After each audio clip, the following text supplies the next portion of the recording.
দিদি কি করছিস? লুকিয়ে লুকিয়ে আচা খাওয়া হচ্ছে নাকি? আমি কোথায় লুকিয়ে লুকিয়ে খাচ্ছি রে?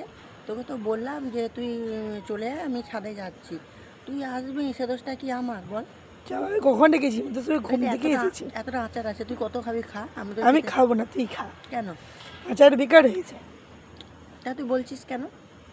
একদিকে ভালো লেগেছে আবার বেকারও হয়েছে। আচ্ছা, মানে এদিকে মানে তোকে যদি বলি তুই আমি খাবো না, তুই খেয়ে নিস, তাহলে কিন্তু পুরাটা খেয়ে নিবি তুই। তাহলে একটু দে তাহলে। না, দেবো না। একটু দে। বাবা আসু, আমি বল লুকিয়ে লুকিয়ে আচার খাওয়া হচ্ছে সাথে। বলবি, তোমার বড়জি উপরে লুকিয়ে লুকিয়ে আচার খাওয়া হচ্ছে। আসু। কারণ তুই তো মানে যাতে আমাকে বাবা মা যাতে গাল দেয়, সেই জন্য তুই তো মানে মানে ওইরকম করিস, তাই তো? কিন্তু তুই কেন রে এরকম আমার পিছনে পড়ে থাকিস? বলবি, বাবা মা আসলে বলবি তোমার বড়জি এটা করছে, তোমার বড়জি এটা করছে, মানে বাবা মা যাতে তোকে ভালোবাসে আর যাতে জিনিসপত্র তোকে দেয়, আমাকে নাই দেয়, তাই না? এই জন্য তুই সেই ওটাই করিস। হ্যাঁ।